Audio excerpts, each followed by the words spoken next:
He was just a 7-year-old boy excited to sit by the window. So why did the flight crew duct tape him to his seat like a threat? They said he was too loud. They said he made others uncomfortable. They said he didn't belong.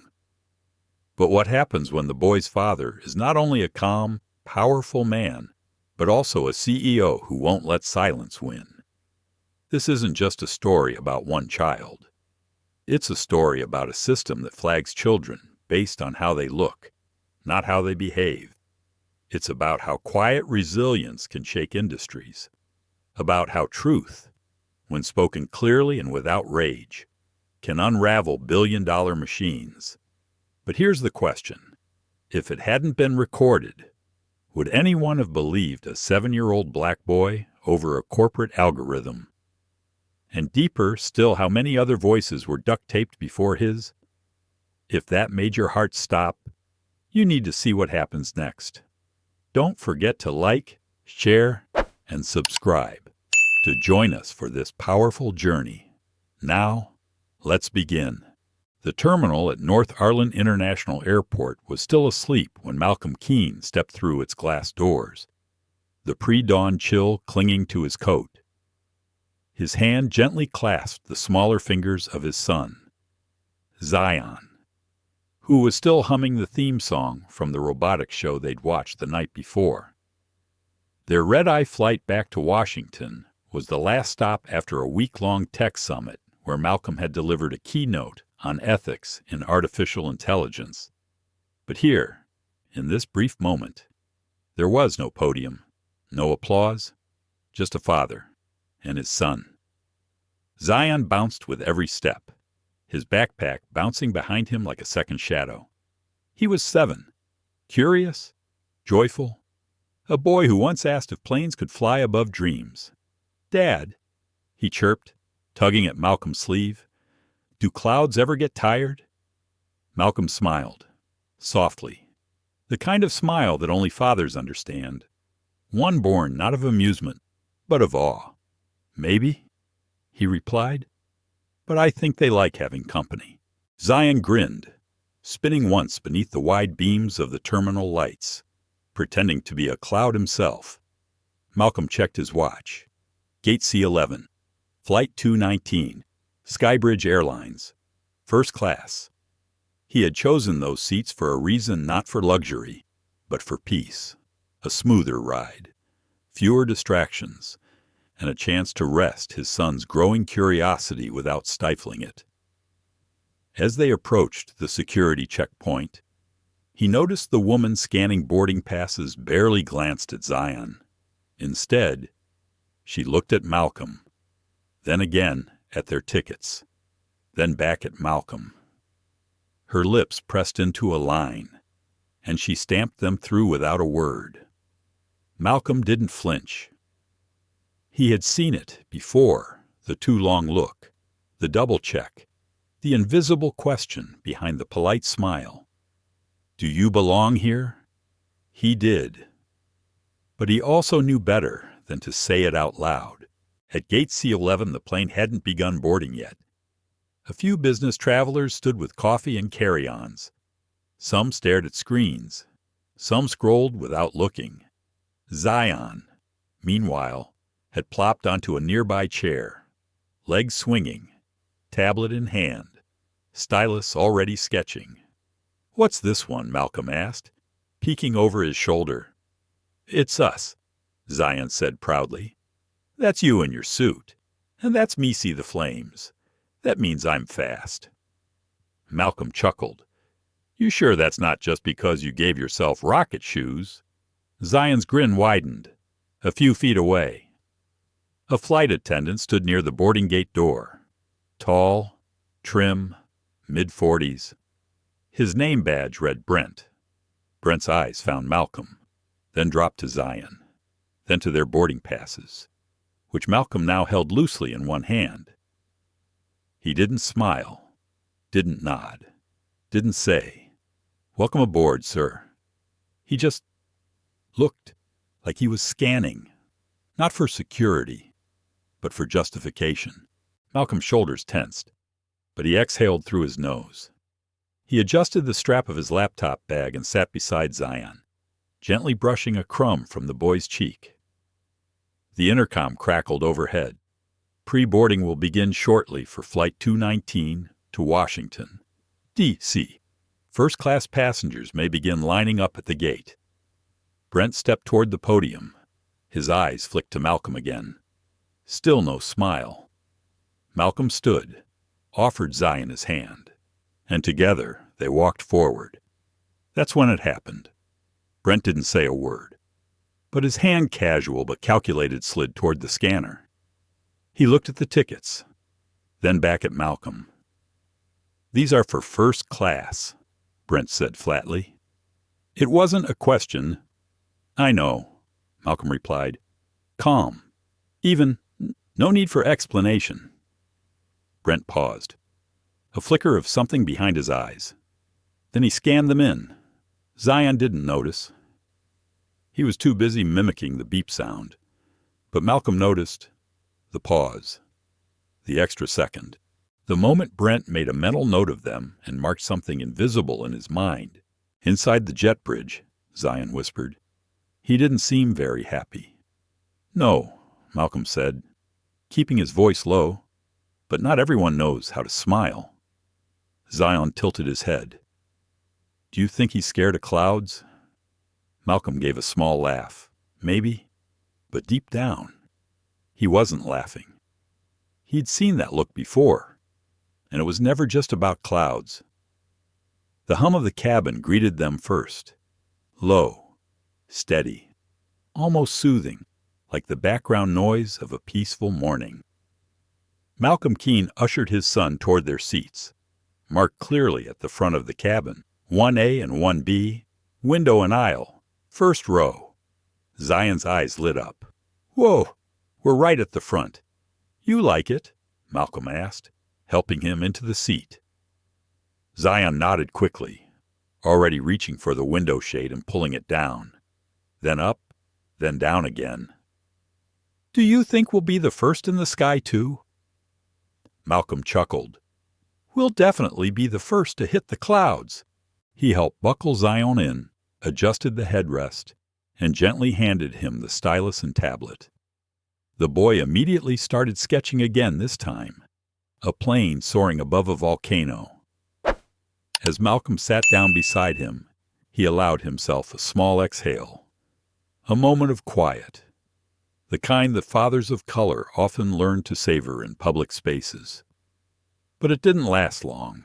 From the galley, Brent Halden appeared again, the same unreadable gaze as before, now sharper under cabin lighting. He walked the aisle, slowly, not checking on passengers, not scanning for safety, but observing. And when he passed row 1, he didn't smile, didn't offer a greeting. His eyes flicked over Malcolm and Zion like they were variables to calculate. Then he turned to the junior attendant behind him, a woman in her 20s with tired eyes and a ponytail. Her name tag read Renee. They whispered, not loud, not long, but loud enough that Malcolm caught it. "Keep an eye on that one." He didn't hear a name, but the way Brent tilted his chin toward Zion, it was clear who that one was. Malcolm's jaw tightened, but only for a second. He'd lived this pattern before. The assumption, the coded words, the soft targeting. It never started with shouting. It always began like this, with glances and notes and phrases that could never be proven cruel. "Dad," Zion whispered, not looking up from his screen. "That man, why does he keep watching us?" Malcolm looked down. His son had drawn a rough cartoon of the flight crew. Brent's face was exaggerated long eyes, narrow lips, a shadow over his brow. "I think maybe he's just confused," Malcolm said softly. "About what? About who belongs?" Zion blinked. "Well, I belong here. You bought the seats." "Right." Malcolm gave a small smile. "Yes, I did." But his hands folded tightly in his lap said something else. He had been here before. Not on this plane. But in this tension, where being composed made them suspicious, where joy in a black child was reinterpreted as disruption, Renee passed by, offering waters. She stopped at row 2, smiled politely. Then to row 3. She skipped their row entirely. Zion didn't notice. He was making sound effects for his drawing. Psh, kaboom. Malcolm smiled at first, but as the sounds got louder, he gently placed a hand on his son's shoulder. Hey, keep it a little quiet. Okay, Zion looked up, confused. But I'm drawing. I know. Malcolm said, just airplane voices. Zion nodded slowly. Okay. Malcolm leaned back. Then he saw it. Brent was in the galley, tapping something into a tablet. His glance flicked briefly toward them, then back to the screen. Malcolm had worked in tech long enough to recognize that posture, not casual logging, flagging. He was entering something into the system. Malcolm looked out the window. Breath slow, steady. His heart ticked faster than it should. He whispered to himself, "Don't escalate." But a flicker of guilt tugged at him too. Why did he have to coach his son into being small, when all the boy was doing was being happy? Was this how protection worked? Was this what dignity cost? His fingers tapped slowly against the armrest. Zion looked up again. Hey, Dad. Yeah. If I be super quiet, will they like us more? Malcolm turned. His son wasn't joking. He was asking, and it shattered something quiet in him. No, he said firmly. That's not how it works. Zion tilted his head. But we're still going to be kind, Malcolm added. Because that's who we are, not because we need to be liked. Zion smiled. Okay. But Malcolm's voice had cracked just slightly on the last word, and his hands were no longer still. The plane had reached cruising altitude. Outside the window, clouds blurred like soft brushstrokes, gentle and weightless. Inside row 1, however, everything had changed. Zion was humming. Not loudly, just a melody.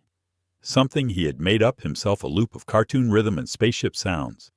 Boom boom, da-da-dum. It wasn't disruptive, but it was noticed. Brent passed by once, then again, the second time. He didn't look at them, not really. He just stopped near their row, pretending to adjust the overhead bin. Malcolm glanced up. Their eyes met for a flicker of a second. Then Brent walked away. Zion tapped his screen and held it up. Dad, look, I gave the plane wings, made a light. Malcolm smiled. That's beautiful. A voice from across the aisle muttered something just under the breath. A man in a blazer, middle-aged, irritated. Zion didn't hear it, but Malcolm did. The man shifted in his seat, exaggerated, pulled out headphones, rolled his eyes. Malcolm inhaled through his nose, slow and deep. Zion giggled. What if clouds were soft noodles and we just slid across them? The man in the blazer looked up again, and that's when Brent returned. Not walking this time, striding. He came from the galley, face neutral but tight, like someone enacting a rehearsed procedure. He stopped at their row. Sir, Brent said, I'm going to need your son to lower his voice. He's disturbing passengers. Malcolm blinked. He's humming. It's consistent, and other travelers have made complaints. Zion looked up, confused. But I was just, it's okay. Zion, Malcolm said quickly. Then he turned back to Brent, voice low and calm. He's a child, and he's calm. He's not yelling. He's not kicking. He's not doing anything unsafe. Brent didn't respond. Instead, he reached into the service drawer behind him and pulled out a roll of gray industrial duct tape. Malcolm froze. What are you doing, sir? Brent said. "We are following FAA protocol for cabin safety. Your child has been flagged for disruptive behavior. We are securing him." Malcolm stood. "Absolutely not. He's 7. Zion's eyes widened. "Dad." His voice was quiet. Frightened, too soft for a threat. "I'm going to have to ask you to sit down," Brent said. "No," Malcolm replied. "You're not touching my son." Other passengers were looking now, not speaking, just watching. Brent moved fast. He reached over and took Zion's arm. Zion let out a sharp, high-pitched yelp, not from pain, but from shock. Malcolm's voice rose just slightly. "Get your hands off him." Brent's tone turned cold. "Robotic. Your child is a hazard. He's being restrained for the safety of those on board." Zion began to squirm. "What did I do?" "You didn't do anything wrong," Malcolm said, voice now shaking. "You're fine. I'm right here." But Brent ignored them both. He began taping. One long strip across Zion's forearms, pinning them to the armrests, another across his lap. The sound was sharp. Rippee. Stick. Rip. Zion whimpered, then cried out again. Not loud, but it cut through the cabin like glass. Across the aisle, a man opened his phone. He aimed the camera, then hesitated, lowered it, looked away. In row 3, someone pulled their hat over their eyes. No one moved. No one stopped it. A child was being bound to a seat, and the only sound was the rip of tape and the shaking breath of a father trying not to scream. Brent stepped back. The tape was done. Zion was strapped in like luggage. His drawing tablet had slipped to the floor. Malcolm slowly lowered himself beside his son. Zion, he said quietly, look at me. Zion's face was red, not from crying, but from confusion. Did I do something bad? He whispered. Malcolm blinked hard. No, you didn't. His voice cracked. You did everything right. Another attendant arrived. Renee. She looked rattled, hesitant. She knelt down just enough to be at Malcolm's eye level. I'm sorry, she whispered. I didn't think he'd actually... But her voice trailed off. She didn't finish the sentence. Malcolm stared at her. Then why didn't you stop him? Renee stood, wordless. Brent returned to the galley, calm as ever, as if nothing had happened. Malcolm sat back, placed a hand on his son's taped arm, and whispered, I'm here. I'm not leaving. You are safe. But he wasn't sure if he believed it himself, and that was the part that hurt the most. The cabin settled, not in comfort, but in something colder, a silence that wasn't peace. It was permission. Permission to pretend nothing had just happened. That a 7-year-old child hadn't been duct taped to a seat like contraband. That his father hadn't just watched it happen while the entire plane turned its eyes elsewhere. Malcolm Keene sat motionless in seat 1B, his right hand resting lightly on his son's bound arm. The tape stuck awkwardly across Zion's sleeves.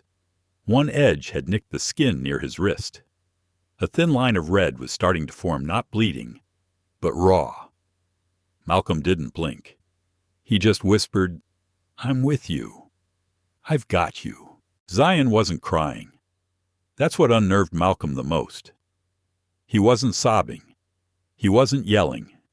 He had gone quiet, too quiet for a child who had been full of questions just minutes ago. His eyes were locked on the tray table in front of him, not blinking, just staring. The cabin lights dimmed slightly as the flight progressed. It should have been the cue for rest, but the energy inside row 1 remained tight, like a pulled wire. A flight attendant, not Brent, walked down the aisle with the drinks cart. When she reached row 1, she paused. Then, she passed them, No water. No offer. Not even a glance. Zion didn't notice. But Malcolm did. His jaw flexed once. Then again. He wanted to stand. To shout. To tear the tape off with both hands and demand the entire cabin see what they had allowed. But he didn't. Instead, he looked around. Seat after seat. Eye after eye. People saw him. They saw Zion. And still, they said nothing. Across the aisle, a man peeked up from his newspaper, then looked down again, too fast to be curiosity. It was avoidance. 3 rows back. A woman whispered something to her seatmate. Her tone wasn't sympathetic. It was fearful. As if Malcolm was the threat, not the one who had been violated. He breathed in through his nose. Counted. 5 seconds. Hold. 5 seconds. Exhale. This was how he had trained himself. Not in a seminar, but through survival. Zion shifted slightly, trying to move his fingers. The tape tugged. He winced. Malcolm leaned closer. "Do you need me to fix it?" Zion shook his head. "No," he said, voice barely a whisper. "I don't want to make it worse." Malcolm's throat tightened. Zion glanced sideways at him. "Did I make them mad?" The question landed like a fist.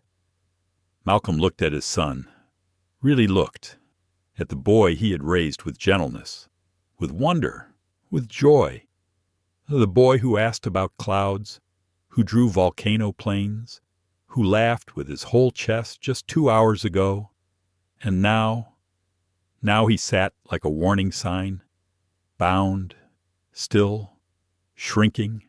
"You didn't do anything wrong," Malcolm said softly.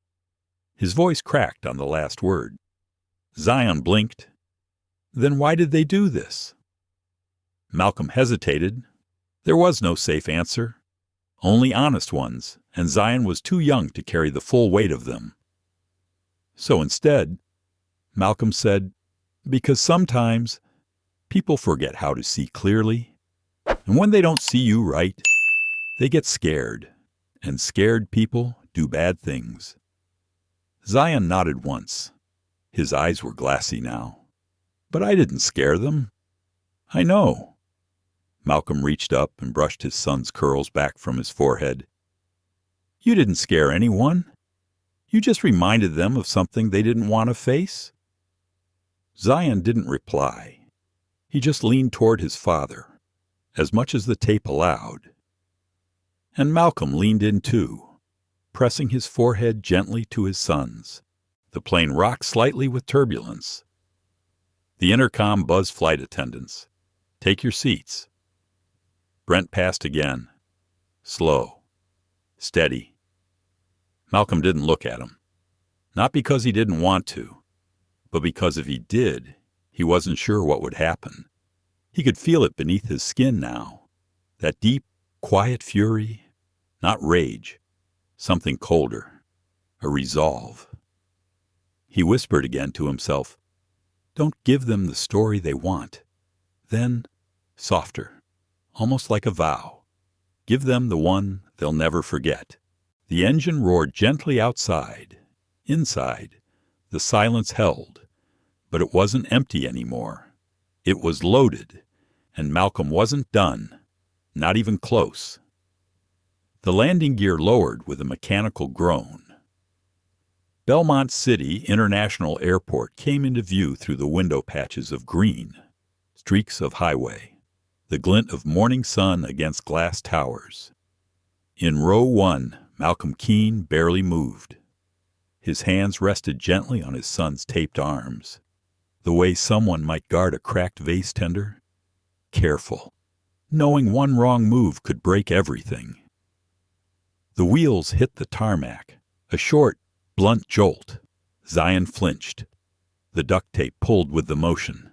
A sharp gasp escaped him. Malcolm's jaw clenched. He whispered, "It's okay.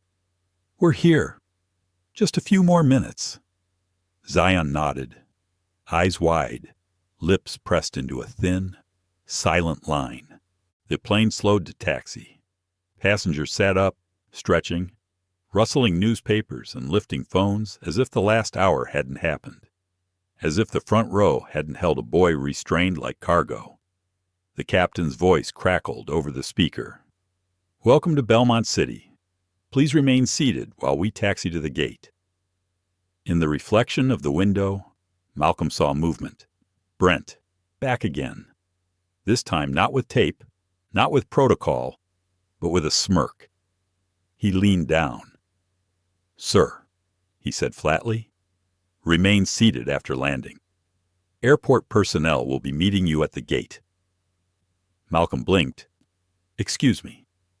"For your conduct during the flight," Brent said, as though reciting a script.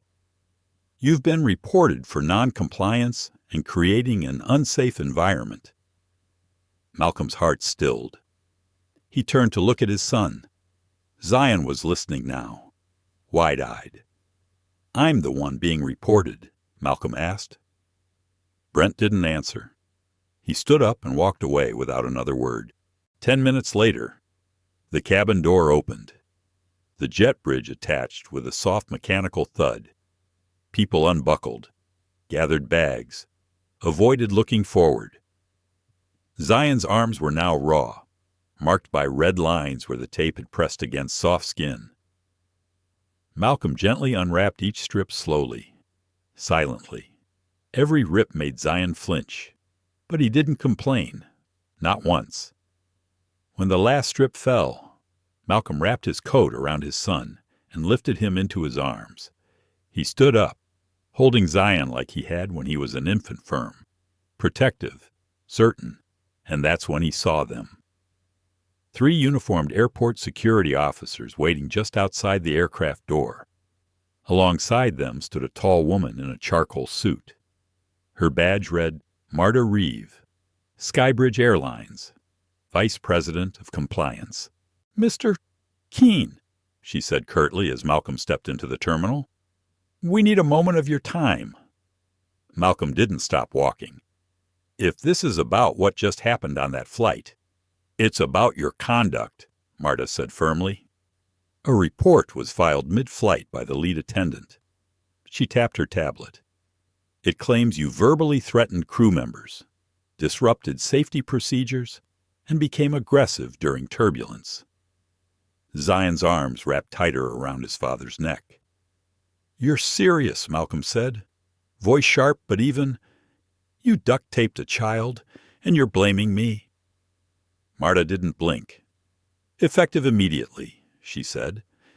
"You are banned from Skybridge Airlines pending a full internal review. You're lucky this isn't being pursued criminally." The words echoed like glass breaking on tile. Travelers paused. A janitor with a mop stood still.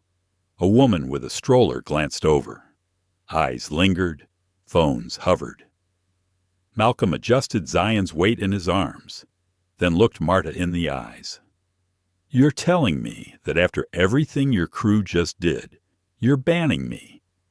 "The crew followed protocol," Marta said. "We trust our team's judgment." Malcolm reached into his coat pocket and pulled out a black smartwatch. He held it up. "This recorded the entire flight," he said calmly. "Every word Brent said, every cry my son made, every time you all stood by and watched it happen." Marta hesitated, just slightly. "We don't accept unauthorized recordings as admissible internal evidence." Malcolm didn't argue. He didn't raise his voice. He didn't flinch. He lowered his hand, returned the watch to his coat pocket, and walked forward. The security officers didn't move. Neither did Marta. No one dared to stop him. Even the air around them felt like it parted. Outside, the wind had picked up. A black sedan idled at the curb. The driver, a young man in a Navy Skybridge-approved transport uniform, opened the rear door. Malcolm didn't speak. He placed Zion gently into the seat, then climbed in beside him. The door closed. The driver turned. Straight to your Belmont office. Sooner. Malcolm looked out the window for a long moment, then nodded. Yes. The car pulled into traffic. Zion leaned against his father's side, quiet, tired. Malcolm's hand rested on his head, slow and steady.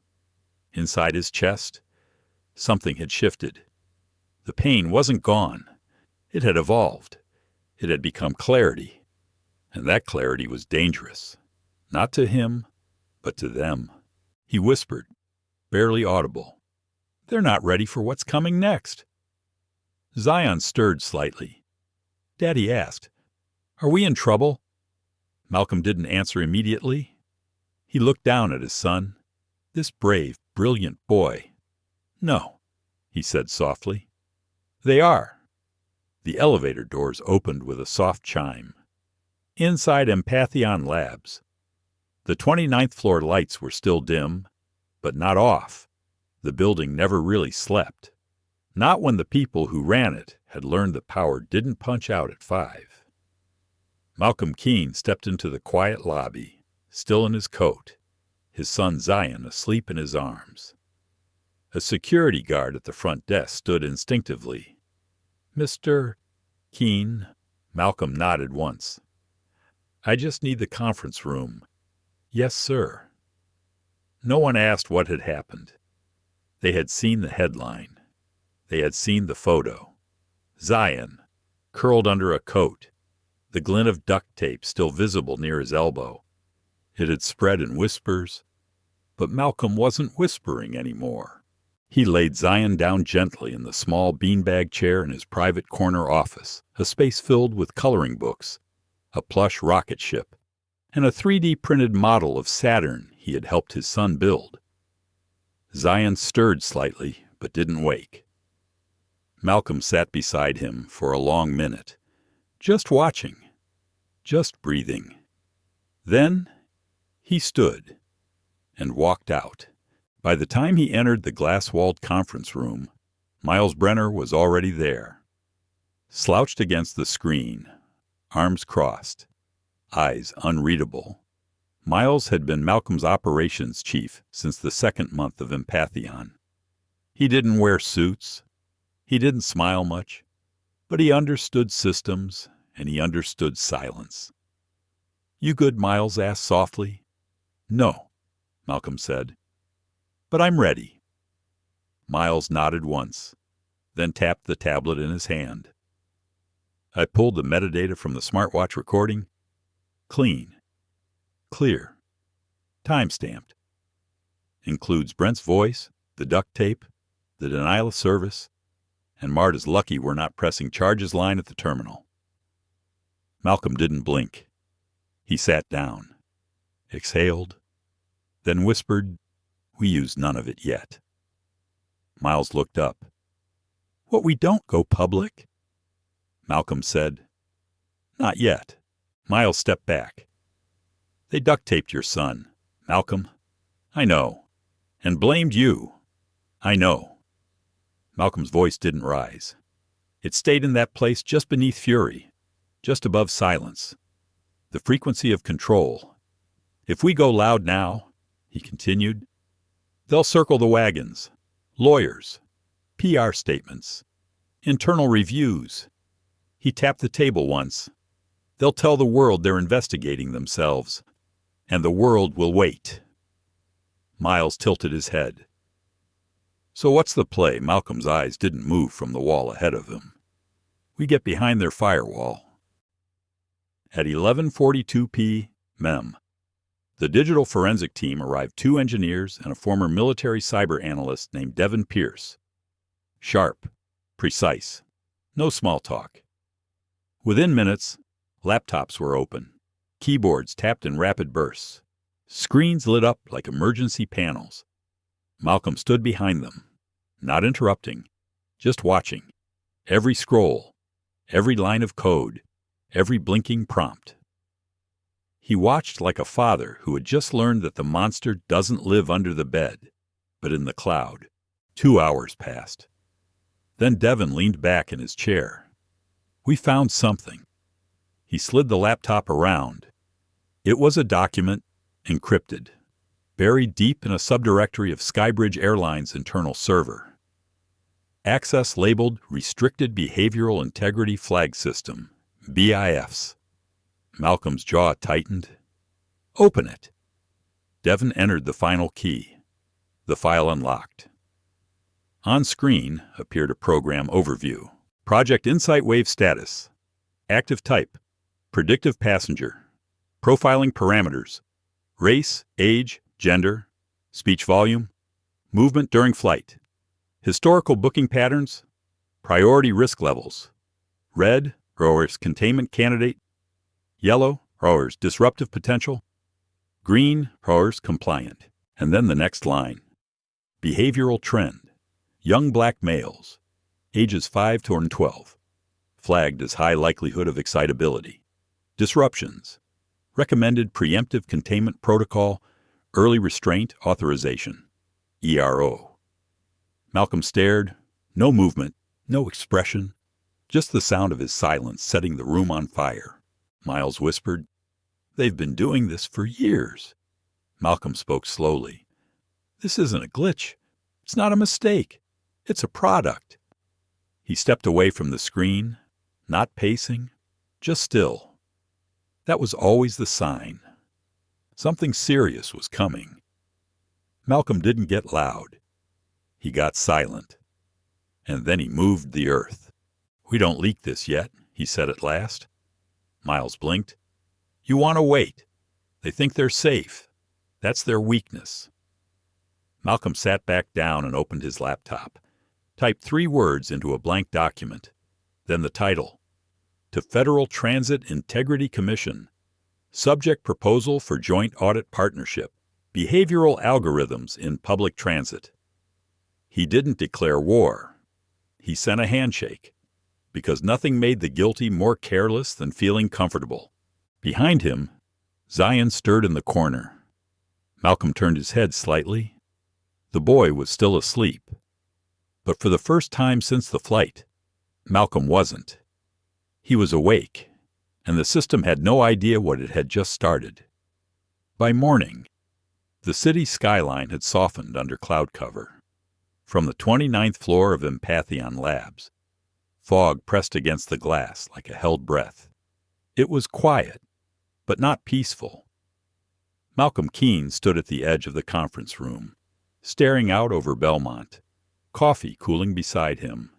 Behind him, the forensic team was back at work, not hunting for keywords, following trails.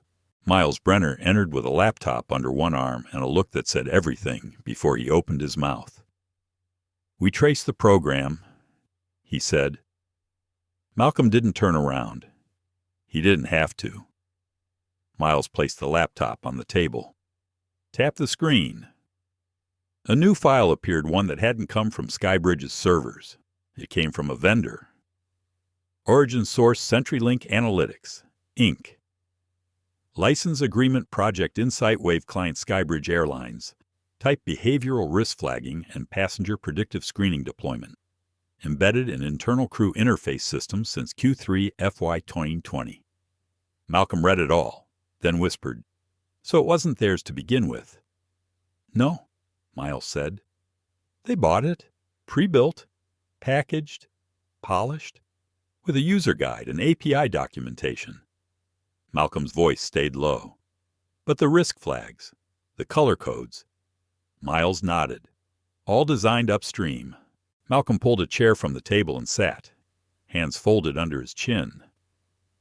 This wasn't just about Brent or Skybridge. It was about design.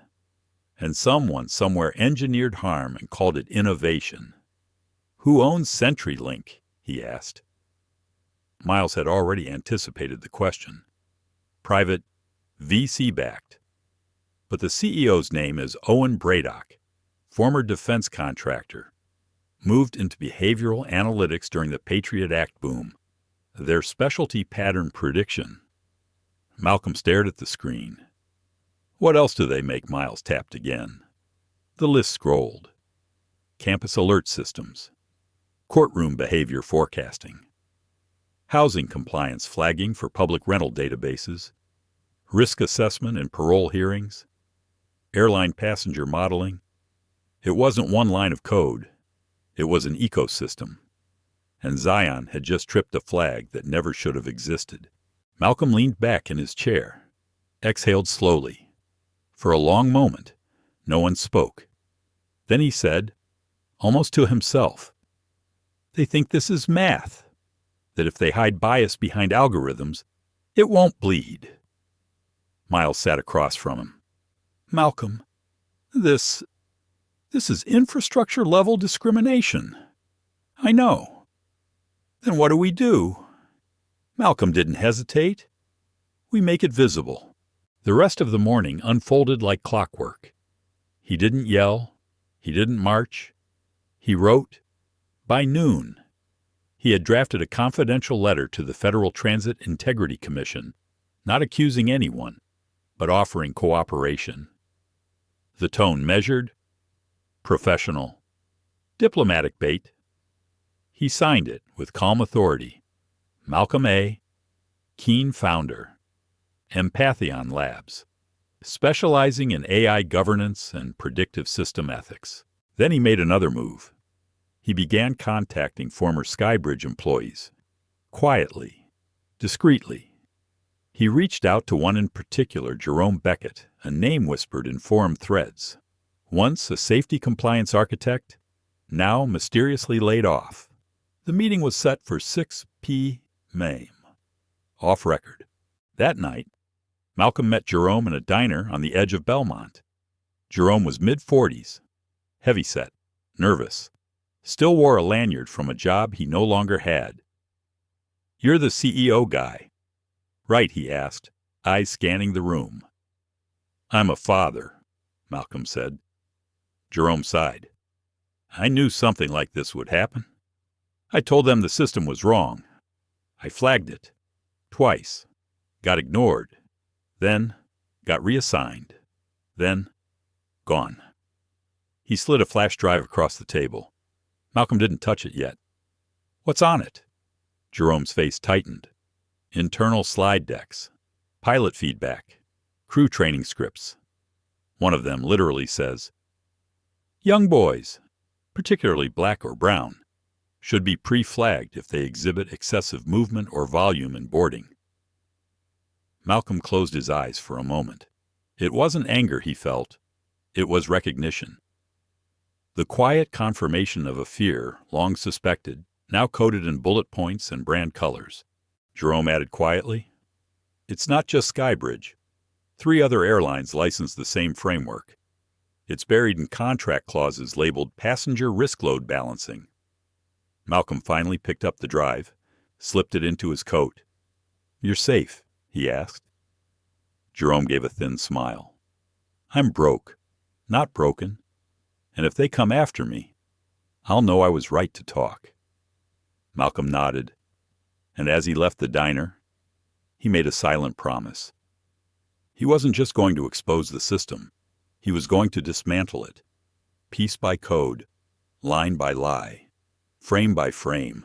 Back at his office, he looked at Zion's drawing, the one left on his tablet. It was a plane again, but this time, it wasn't flying. It was bound, taped, still. Below it, the words, "Don't let them stop the sky."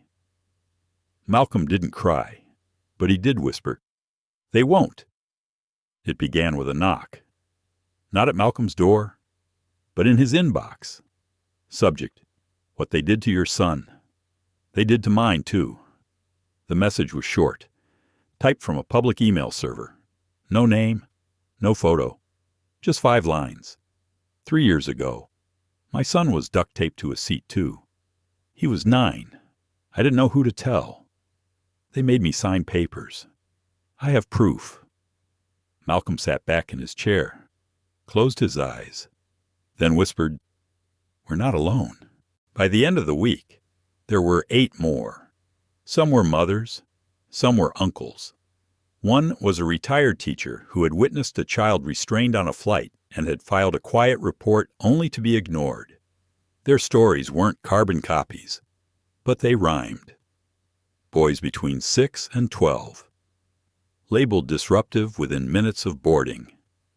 Restrained with seatbelt extenders, zip ties, or in 3 cases duct tape.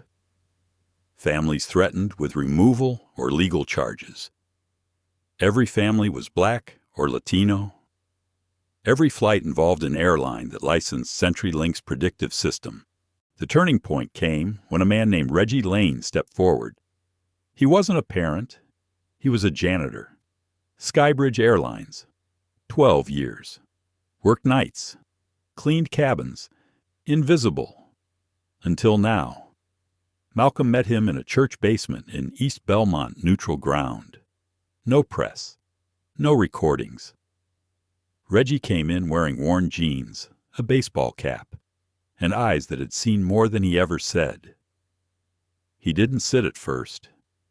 He just stood by the folding chair and spoke slowly. I cleaned Flight 721, he began. Back in 2021, Boston to Phoenix. There was tape on the seat. Malcolm watched him carefully. Real thick kind. Silver. Looked like it had been torn fast. Still stuck on the armrest. And there was marker writing on the wall by the tray table. Kid's handwriting. It said, "I didn't yell. I promise." Reggie's voice cracked on the word promise. He cleared his throat, blinking fast. I asked the lead about it. She said the boy acted up, that he needed calming. But you don't calm a child with duct tape. Reggie finally sat down. I didn't know who to tell. I'm just a cleaner. You know, Malcolm leaned forward. You're not just anything. Reggie nodded once. That's what I told myself this week. When I saw your son on the news. Malcolm said nothing. He let the silence speak for them both. Reggie reached into his jacket and pulled out a sealed envelope. I kept the report, he said, filed it, time-stamped. I got ignored, but I printed a copy. In case someday somebody needed it. Malcolm took it with both hands. It wasn't heavy, but it carried weight. Later that night, Malcolm sat alone in his office. On the screen, a folder labeled Echoes. Inside it, testimonies. Some were voice notes, some handwritten letters. One was a video from a child who had drawn his experience using crayons, a plane, a strip of tape, tears falling from the window. Malcolm watched in silence, not as a CEO, not as a strategist, as a father. His thoughts were slow, layered. How many families were forced into silence? How many stories were buried beneath paperwork? NDA's fear. He whispered, "You made them believe they were alone." He opened a new document, titled it The Pattern, and began to write. Each entry included flight number, date, age of child, nature of restraint, airline involved, behavior leading to restraint. Whether CenturyLink's system was licensed at the time, the data didn't lie. But more importantly, neither did the voices. At 2:14 Melm, his phone buzzed. A message from Miles. "You need to see this." Malcolm clicked the link. It was an interview posted quietly on an independent journalism blog. The title, "They Said My Son Was Dangerous." He was just drawing dinosaurs. The mother in the video was calm. Her voice cracked once when she held up the drawing, crumpled at the edges, labeled Sky Monster. Her son had drawn the flight attendant with wings and a frown. Malcolm wiped his eyes, then whispered, "They turned fear into a formula." But the formula was starting to fall apart, because one voice had become 2, then 3, then 10, and soon it would be hundreds. Not just stories, evidence. And when the truth spoke loudly enough, even systems built on silence would have to listen. The press conference was set for 10:04 Mo. Room B214 Federal Civic Annex, Belmont, The chairs were lined, the backdrop simple. Just the Empathion Labs logo and a solid charcoal gray curtain. No stage, no podium, just a long table and a single chair. That was deliberate. At 9:56 Malcolm Keene stepped into the room. No entourage, no security detail. Just his suit, dark navy, tailored and a calm that filled the space like rising tidewater. The cameras turned. So did the eyes. A journalist whispered, "That's the CEO whose son." Another added, "He's the one who found the program." But Malcolm wasn't here to be the story. He was here to reveal one. At 10:01 a.m., he opened a slim black folder and began. "Good morning," he said, voice even. "My name is Malcolm Keene. I'm the founder and CEO of Empathion Labs, and I am the father of Zion Keene, a 7-year-old boy who was duct taped to his seat by airline staff for what they described as loud behavior. No pause, no theatrics, just truth. In the aftermath, my team began investigating. What we found wasn't a one-time mistake. It was a blueprint. He clicked a remote. The projector behind him flickered to life. A logo appeared, CenturyLink Analytics, Inc., and beneath it, Insight Wave TM, Predictive Passenger Flagging System.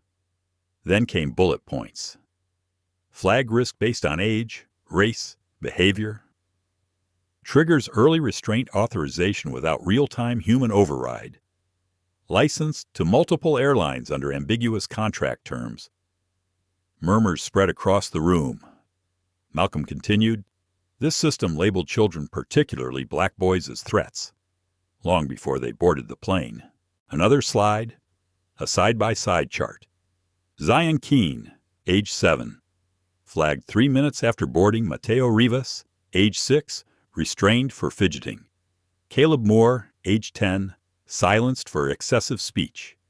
Each entry included a flight number, timestamp, and crew behavior log. This, Malcolm said, is not policy. It's programmed prejudice. He didn't raise his voice. He didn't need to. Every new slide felt like a match to dry paper. Testimonies appeared next. Video clips, blurred faces, quiet voices. But the words cut through. I didn't yell. I was just excited. Jalen, age 8. They told me he made other passengers uncomfortable by existing too loudly. Tanisha, mother of Kamari, age 9. Then the final slide. A quote from an internal Skybridge crew training memo. Behavioral pattern indicators will identify high-risk passengers who may disrupt premium cabin expectations. Young boys of color statistically fall within this band. Confidential. 2022.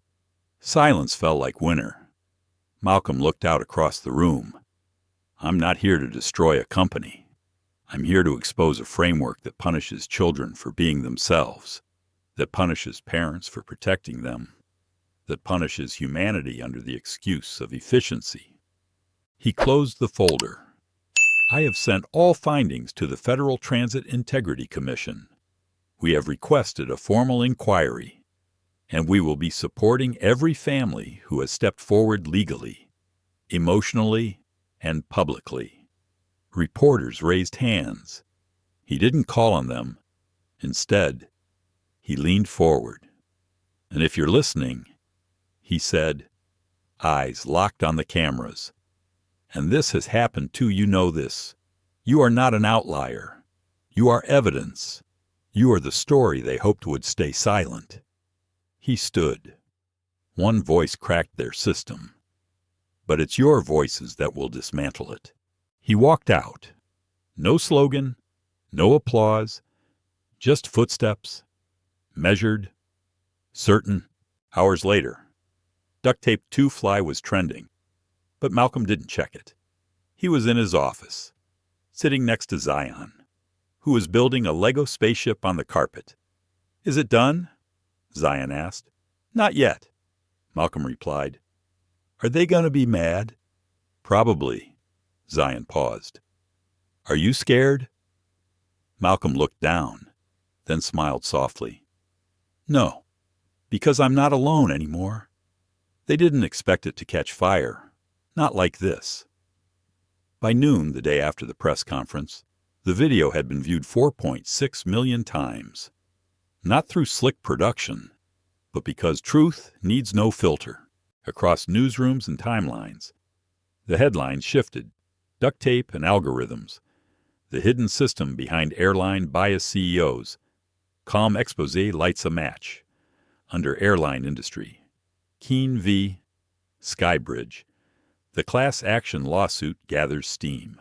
At Skybridge headquarters, a different kind of silence fell. The PR department worked around the clock. Legal counsel advised containment.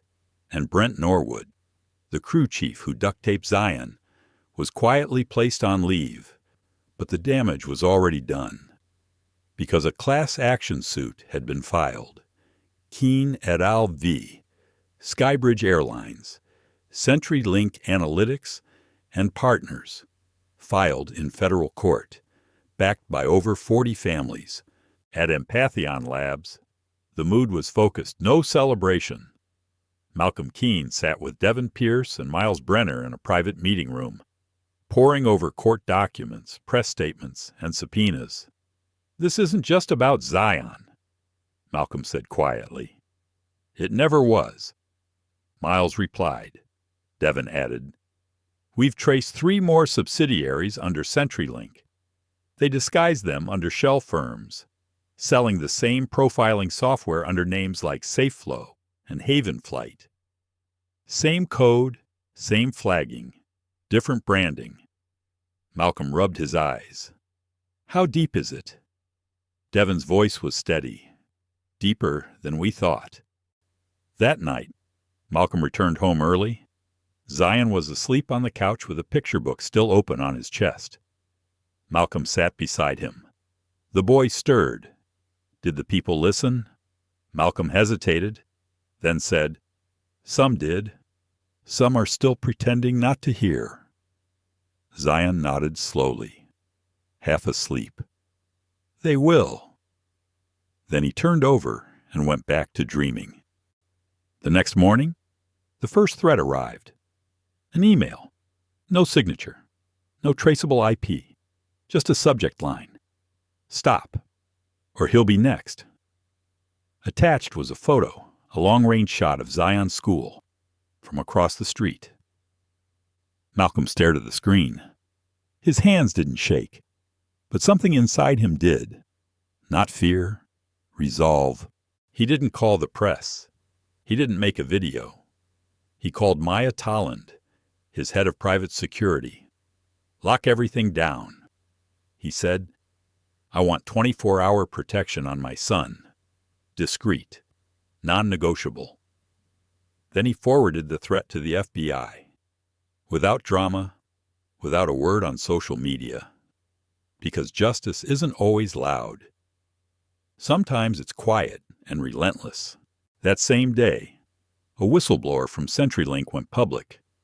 Angela Choi, former lead data analyst, stood in front of reporters outside the courthouse. She didn't cry, but her voice trembled. I designed the red flag model, she admitted. I didn't know it was being used like this without real-time review, without ethics checks. We raised it internally. They said, don't ask, just code. Behind her stood 4 more former employees, silent, present, no longer shadows. Meanwhile, on Capitol Hill, a letter circulated, signed by 6 senators, calling for a nationwide audit of airline algorithm usage. They called it the Keene Amendment. It hadn't passed, but it had started. Inside Malcolm's home that night, he finally allowed himself a moment to feel. He sat in the kitchen, no suit, no cameras, just a father with his hand wrapped around a mug of lukewarm tea. He looked out the window, the street light casting faint gold onto the sidewalk. He didn't feel victorious. He felt tired, but under the weariness, something stronger burned. Conviction, and in the quiet, his thoughts wandered. They tried to tape my child down, but they didn't realize we're made of something. Tape can't bind truth, dignity, history, and fire. You can't contain that. They said it would be routine, that it was just a hearing, preliminary arguments, statements for the record. But no one in courtroom 3B at Belmont Federal Courthouse felt that way. Not the press, crowded into the gallery, not the parents, gripping each other's hands, not the executives from Skybridge or the gray-suited lawyers from CenturyLink, and certainly not the judge. Judge Madeline Rourke, seasoned, stoic, had seen high-profile cases before, but not like this, because this time the plaintiff was a child. Zion Keene sat beside his father at the plaintiff's table, small feet swinging above the floor, suit jacket too big across his shoulders. He didn't look afraid. He looked ready, Malcolm whispered. You don't have to speak if you don't want to. Zion looked up and said, I do, then added, I remember everything. The first day began with statements. Skybridge's lawyers argued operational necessity. CenturyLink's counsel claimed they were a tool provider, not an enforcer. But Malcolm's team didn't start with fury. They started with a screen, a single sentence from a training manual. Behavioral predictions are most accurate when applied before human subjectivity can dilute precision. Then a voice recording, a crew member during Zion's flight. I flagged the boy early. He was bouncing. That usually means trouble. What's the color code? Red. Movement and volume. Judge Rourke adjusted her glasses. No warning was given, she asked. The attorney replied. The crew was trained to act proactively, to maintain cabin comfort. Define comfort. Her voice was sharp now. The lawyer hesitated, then, too quietly, said, First-class expectations. On the second day, Zion was called to the stand. He stepped up on a small platform so the microphone could reach him. He didn't fidget. He didn't cry. He looked straight ahead and said, They taped me. I wasn't screaming. I was asking my dad why the clouds looked flat. The courtroom went still. What happened next? The attorney asked. They told me to be quiet. Then they taped my arms. It hurt. I tried to wiggle, but they said I was dangerous. Zion paused, then added, I was just being me. At the defense table, one of the lawyers looked away. Malcolm watched it all unfold, proud, devastated, steady. Judge Rourke stared at the child. Something flickered in her eyes. Maybe memory, maybe shame. No one could tell. But when Zion finished, she didn't ask him to repeat himself. She simply said, Thank you, young man. Day 3 brought Angela Choi. Her testimony struck differently. She didn't speak like an activist. She spoke like an engineer. We designed Insight Wave with predictive markers for disruption. But somewhere between theory and deployment, the system stopped being about probability and became punishment. She handed over emails. One from a Skybridge exec passengers in premium class pay for peace. Pre-screen the noisy ones. Silence isn't just policy, it's product. Gasps echoed from the gallery. Even the court stenographer paused before continuing. Judge Rourke looked down at the printout. Then, in a low voice, asked Ms. Choi, if Zion Keene had been white, would he have been flagged? Angela hesitated. Then, slowly, no. The model assigned lower behavioral weight to white boys. It saw them as curious. It saw black boys as agitated. The judge's pen stopped mid-note. Her hand trembled, just barely. During recess, Malcolm stepped into the hallway. He needed air. He needed space. A journalist approached. "Mr. Keene, is this about revenge?" Malcolm turned to her calmly. "No, this is about record, because when systems go unchecked, silence becomes the law and people become data points in their own erasure." He walked away. Back inside, closing statements loomed. The defense leaned on intent. "We never meant harm," they argued. The tools weren't designed for oppression. But Judge Rourke asked just one question. Did harm occur? The room went quiet. No one answered. So she did. Yes, documented, repeated, and justified. Until now. The hearing adjourned, ruling to follow. Outside, protesters gathered with signs. One read, "We were taped too." Another, "Dignity is not a disruption." Malcolm stood by the courthouse steps, Zion at his side. The boy held a drawing. Not a plane this time. A scale. Balanced. Under it, he had written, "It's our turn now." Malcolm looked at the picture, then at the crowd, then at the future. The ruling came on a Wednesday. Unmarked envelope, sealed document, simple header, United States District Court Decision Case Keene et al. V. Skybridge Airlines. CenturyLink Analytics et al. Malcolm opened it in silence. No one else in the room. Just the hum of his desk lamp, the faint ticking of a wall clock, and the beating of a heart waiting for justice. Judgment in favor of the plaintiffs. Systemic misconduct. Violation of federal civil rights statutes. Negligent emotional harm. Unlawful restraint of minors. Fines in the millions. Sanctions pending. Full audit of all partner airlines and vendors. The language was clinical, precise, but to Malcolm it was a chorus. A quiet one, but a victory song nonetheless. Later that evening, he met with the families. Some clapped, some cried. One mother, her voice hoarse, said, "They finally said it out loud. What we knew in our bones for years." Malcolm simply nodded. "We changed the record," he said. "Now no one can pretend they didn't know." 3 weeks later, Skybridge announced the resignation of 6 executives. 4 airlines suspended their use of predictive behavior software. Congress passed the Airborne Passenger Protection Act, including the Keene Clause banning any automated flagging system that factors race, age, or neurodivergent traits. Empathion Labs released their own tool, open source, community-reviewed, built on human dignity first. They called it Clearski, but none of that felt final. Not until that afternoon in Washington.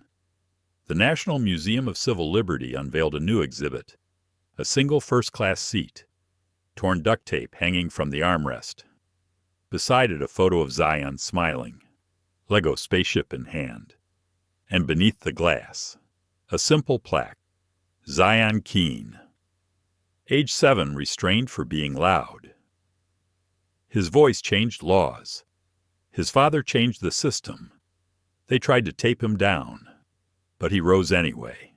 Malcolm stood there with Zion beside him. The boy looked up at the exhibit, then turned to his dad. "Is it weird seeing a chair in a museum?" Malcolm smiled faintly. "No, son.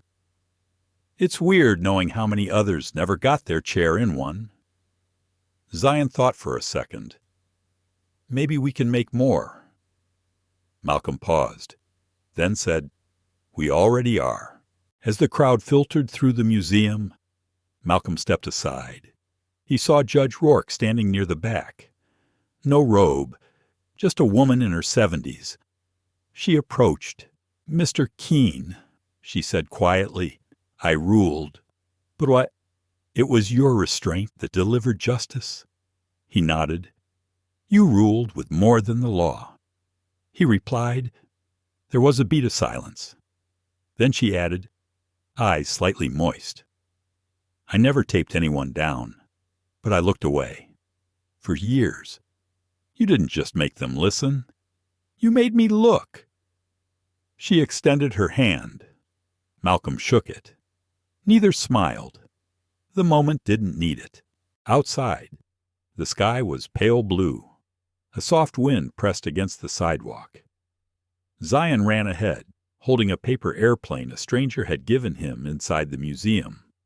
He let it fly, and for a second Malcolm watched it glide, free, unburdened, whole. Then he looked ahead, because the work wasn't done. It was never just about the tape. It was always about the message. Dignity is not a disruption. Silence is not peace. And children should never be the price of anyone's comfort. Sometimes, justice doesn't roar.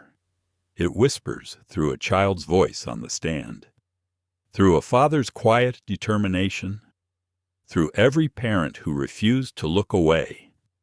What happened to Zion Keene wasn't an accident. It was a result of coded bias, approved policies, and a system built to keep certain people silent. But his story did more than expose injustice. It redefined what it means to protect a child's dignity. Let this stay with you. They taped him down for being loud, but he rose anyway. May we never ignore the quiet pain again. May we protect every voice, especially the small ones. And may we keep asking who else is being silenced right now. If this story moved you like it, share it and subscribe to our channel. There are more truths to tell, more voices to lift, and more justice just ahead. Thank you for watching. We'll see you in the next story.